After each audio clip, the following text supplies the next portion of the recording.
Welcome to another episode of the Complete Performance Exercise Breakdown video series, where I take different exercises around the fitness and training world and break them down, tell you the muscles that you're supposed to be targeting, where on your body you're supposed to be feeling them, and how to properly do them and avoid mistakes and injuries. Because there are a lot of exercises out there, on the internet, on social media, from watching people in the gym.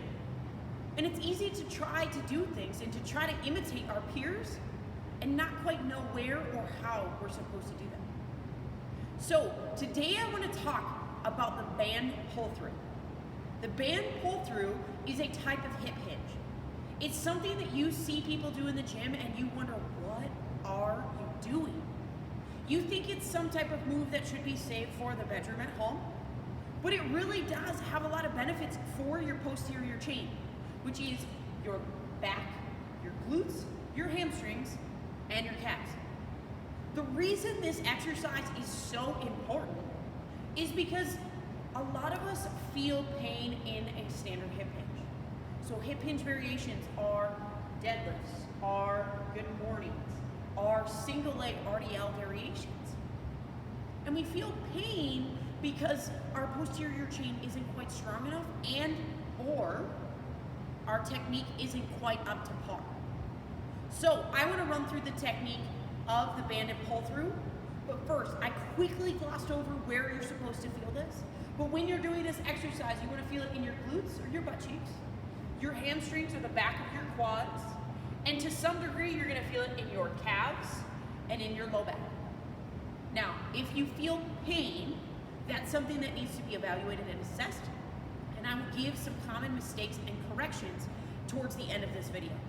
But what you will need is you will need a band. You'll need it tied around something solid, so anchored to something solid. Or if you are in a big box gym that has the cable machines, you would lower this down to the bottom anchor and grab onto, I would recommend, one of the ropes that they have or one of the handles. So I am going to set myself up with this. I've got the band. I am going to step over the band, grab hold of it between my legs. Now, I grab hold with both thumbs facing each other because that, I believe, allows me to put my shoulders and my upper back in the best position.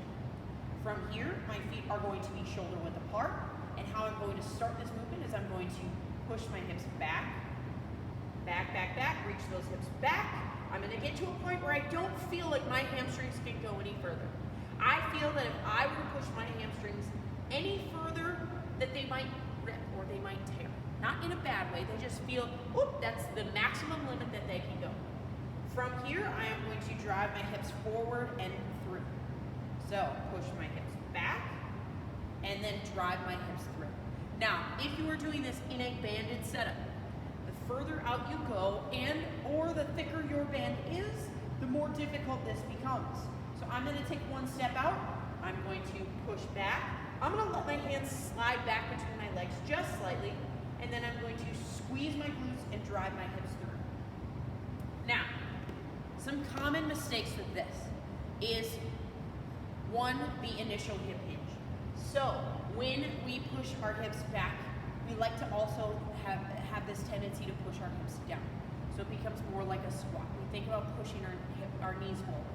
Now, I don't want your knees to be locked out in this exercise, but I want a slight bend. I want them to be kind of loose.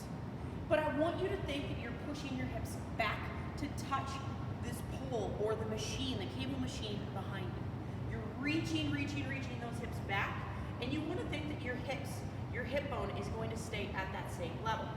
So if I am here, really, this hand is just going to tip over versus dropping back, okay? Think about bringing your chest closer to parallel to the floor. If you're doing this, you're just bringing your chest actually more vertical to the floor. The second common mistake that I see is a rounding in that upper back. So that's kind of why I said I'd like to have my thumbs and my palms turned toward each other. That allows me to open up my chest, to tighten my shoulders, squeeze the shoulder blades and armpits, and that way I'm here. A lot of people want to round as they come back through because they really want to reach their hands through their legs. You don't need to reach any further back. That reach back does not add any level of difficulty to it.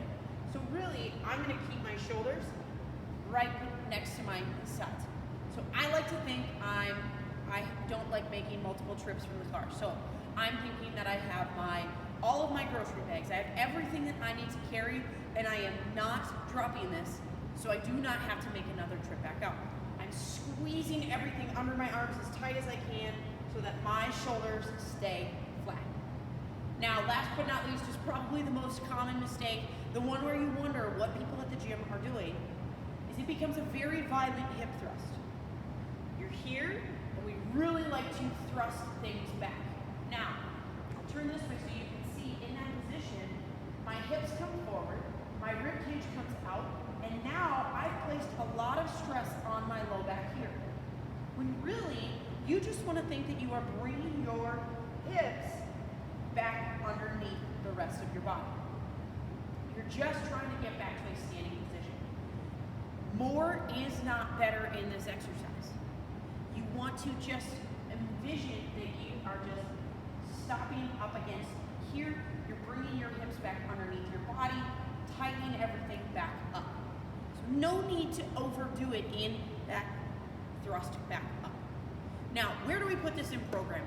Well, band pull-throughs or cable pull-throughs aren't really going to be an exercise where you check your 1 rep max. I don't think anyone cares about how much you can pull through, the color band that you can use for a pull-through on a 1 rep max. So this would be more of an accessory exercise or a warm-up exercise.